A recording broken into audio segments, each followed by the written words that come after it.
Well, here we are, living right in the middle of New York City. Concrete's all around.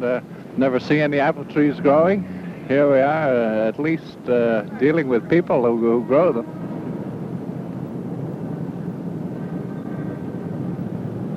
This is fun, especially in the midst of all these buildings. It takes away from the grimness of the city.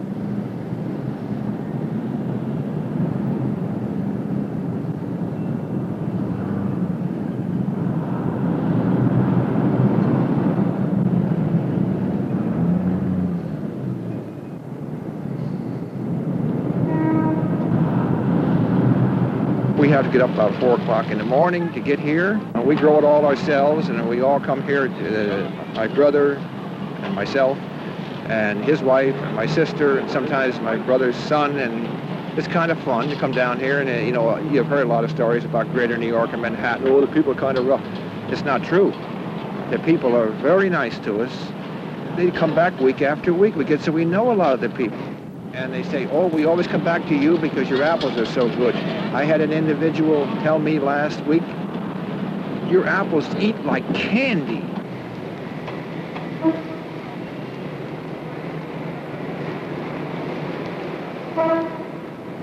It does your heart good to see them enjoy the different varieties. We have a lot of different varieties, and many of them they can't obtain here in the city. Just could be like McIntosh and delicious, whereas we have several other varieties that are superior, I think, to the Maxima delicious. When they get it fresh, it comes right from the orchard, direct to here. Coming down here and associating with the actual consumers rather than local wholesale chain, you never see the consumer. It means a lot. Okay, how many pounds you have there, sweetheart? It's 5. 5 pounds, okay, take them off. If you say it's 5, it's 5. Right, am I right? Okay, right. That's $1, sweetheart.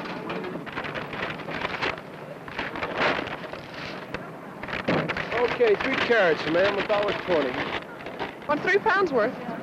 More. Now, please. Oh, $1.10, okay. Good price. Yeah, I think I'll buy another one.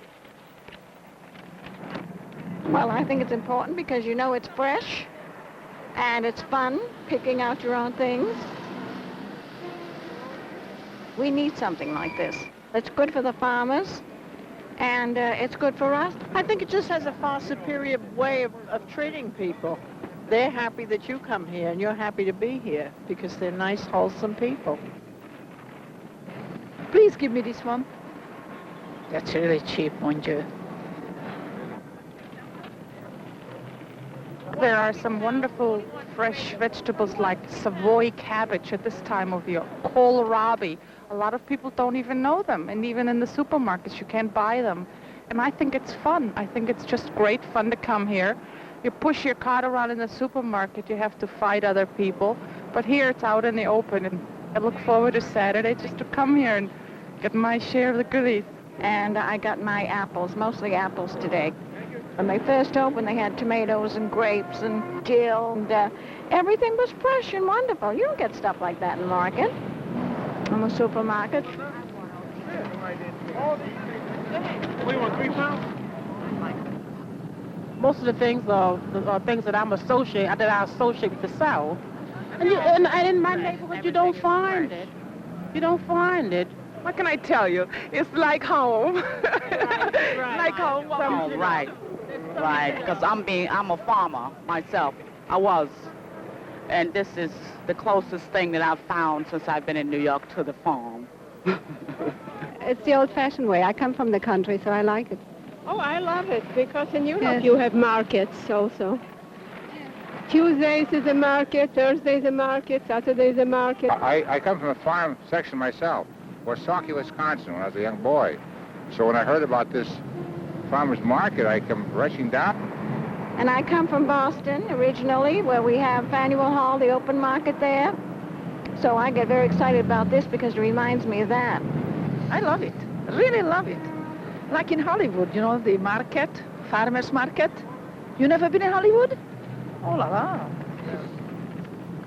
We are accustomed to have open markets and to have the farmers to come to sell their produce in the small village and in the large villages. And here in New York, when you come to live in certain place and you find something like this, you just find like a home. So I love it. I enjoy to see all the people coming out from the farms. They are warm people. They enjoy selling to people. And you just get accustomed to go to one man always. Myself, I feel it's the way I'm farming about 40 acres in New Jersey, and I feel this is an asset to me. And I feel that I'm getting more this way than I am if I sold it wholesale. Let's face it, when you're wholesaling to a middleman, you're working for him. He's making his profit, there's a trucker in on it. Selling it direct to the people, you're bypassing sometimes 4 pair of hands. And the consumer is buying it cheaper than if she or he bought it retail out of a supermarket. North Carolina sweet potato, yams, 5 pounds for $1. Onions, potato, broccoli, 59 cents a pound. If you're not a pretty good sized grower, you can't sell to the chain because he wants several hundred boxes of this or several hundred boxes of that, which you have to have a lot of help and a lot of acreage to produce. The small grower, such as myself, instead of trying to grow a large quantity for retail chain, can grow a small quantity of stuff, sell it to the individual person.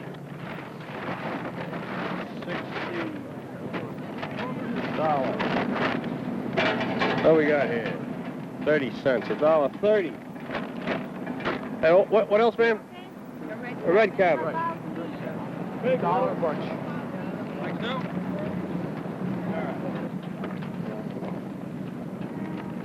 The farms have been there since 1873, started by my great-grandfolks, and I've been in business myself since 49. But next year, if this goes, I'd raise more mustard, more leek, more scallions, more radishes, more of these little items that take more pains to raise but are hard to ship. Getting back to Swiss chard, you can't cut Swiss chard today and leave it lay in an ice box 4 days and then put it on a counter and expect it to look good. It just can't be. It's almost got to go like from the field to the consumer's table. Oh, good. Very good, very good. It's extra good. Just wash it, put your little salt pork if you eat pork, boil it. Oh, it's my specialty. I just put things together like this, you know, little garlic, little cabbage, little veal meat with bones, you know. Voila. So we make a nice cabbage soup, you know. That's mustard green, baby. How much is that? Same price, all of them same price. I just took some acorn squash. And then you bake it. And then when you bring it from the oven, you cool it. If you want to, you can make you some cornbread to go along with it. Then you have your soul dinner, okay? Okay, sure. And this is an example, a good example of free enterprise, the market system, free market system, and people appreciate it. These people come all the way from upstate, 300 miles, South Carolina, all these various places. Naturally, it's cheaper and it's fresher than you pick in the supermarkets. I don't like when inside and summertime they make cold and wintertime they make so hot. Here is beautiful. You have a little walk and you have a little fresh air. Don't sit in your car all the time. You know, people, you sit in the car, get out, get in the shop, sit in the car. This way you have a little walk.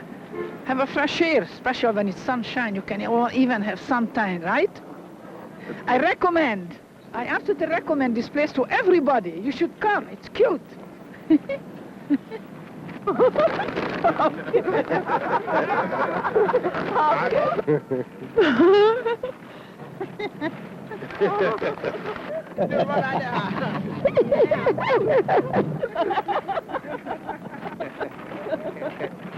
This is buying it directly from the people who grow it and makes a very good feeling, you see, between when you're going to eat it, you know exactly who grew it for you.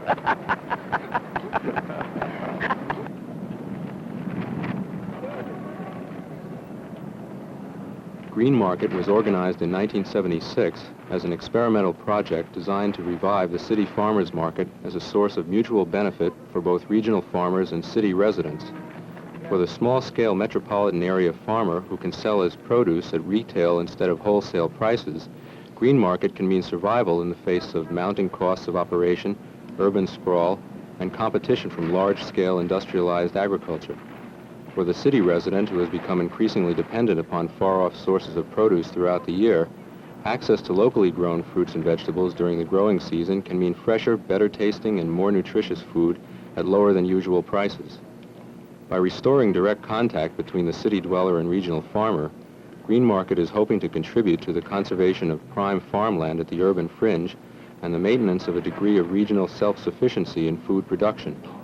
Beyond this, the market is intended to provide an opportunity for both farmer and city resident to meet one another and gain a deeper understanding of their interdependence.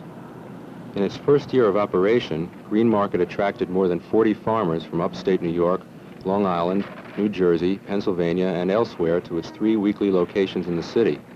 Thousands of people from all parts of the city patronized the markets each day, providing the farmers with between $300 and $1,200 per day in direct returns, depending upon the size of their truckloads.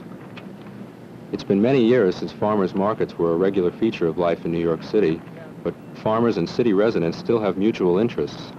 Greenmarket has shown that the urban farmers' market is still a valuable institution, one which benefits all concerned. Thank you. All right, thank you. See you next year at the Okay, same place love. at the same time. All righty. Okay, that's good. That's $1.